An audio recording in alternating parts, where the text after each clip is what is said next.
ఇంటికి వెళ్ళిన తర్వాత టీచర్ నాకు పనిష్మెంట్ ఇచ్చింది అన్నప్పుడు టీచర్ పనిష్మెంట్ ఎందుకు ఇచ్చింది, నువ్వేం చేస్తే ఇచ్చింది, ఆ క్వశ్చన్ అడిగినప్పుడు ఆటోమేటిక్గా పిల్లోళ్ళలో చేంజ్ వస్తుంది. తప్పు చేస్తే నువ్వు చేసిన తప్పు వల్ల టీచర్ నీకు పనిష్మెంట్ ఇచ్చింది, నువ్వు ఇంకొకసారి చేయకు అని ఆ తప్పుని అక్కడే రెక్టిఫై చేస్తే ఆ పిల్లోడికి ఇంకొకసారి తప్పు చేసే ధైర్యం రాదు.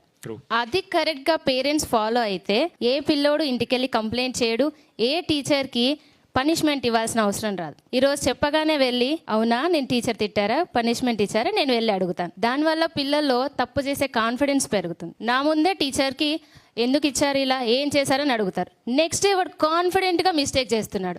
అప్పుడు మళ్ళీ మీరు ఒకవేళ కారిడార్ లో నడుస్తుంటే వీడు పక్కన ఫ్రెండ్స్ కి వెళ్ళి రే ఈ టీచర్ మా నాన్న అడిగేసింది, ఈ టీచర్ మా నాన్నకి అడిగేసింది. పేరెంట్స్ కి మినిమం రెస్పెక్ట్ అనేది తెలియట్లేదు. ఒక టీచర్ కి ఎలాంటి రెస్పెక్ట్ ఇవ్వాలి వాళ్ళకే తెలియకపోతే వాళ్ళు పిల్లలకి ఏం నేర్పిస్తున్నారు? మేము అన్ని మినిమం వాల్యూస్ అన్ని మేము నేర్పిస్తున్నాం, మోరల్ వాల్యూస్ నేర్పిస్తున్నాం.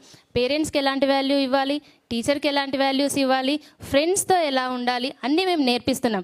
కానీ ఇంటికి వెళ్ళిన తర్వాత ఆ పేరెంట్సే ఒక ఇర్రెస్పెక్టివ్గా టీచర్ గురించి మాట్లాడితే పిల్లోడు వాళ్ళ నుంచి ఏం నేర్చుకుంటాడు? నేర్చుకోవడానికి ఏమీ లేదు. వాడికే తెలుసు మా టీచర్తో నేను ఎలాగైనా మాట్లాడవచ్చు, నేను ఏమైనా చేయొచ్చు, క్లాస్లో కూడా నేను ఏమైనా చేయొచ్చు. ఆ కాన్ఫిడెంట్ వల్లనే ఈ మిస్టేక్స్ అన్నీ జరుగుతున్నాయి. ఈ మిస్టేక్స్ని రెక్టిఫై చేయాలంటే ఖచ్చితంగా ఫస్ట్ పేరెంట్స్లో మార్పు రావాలి.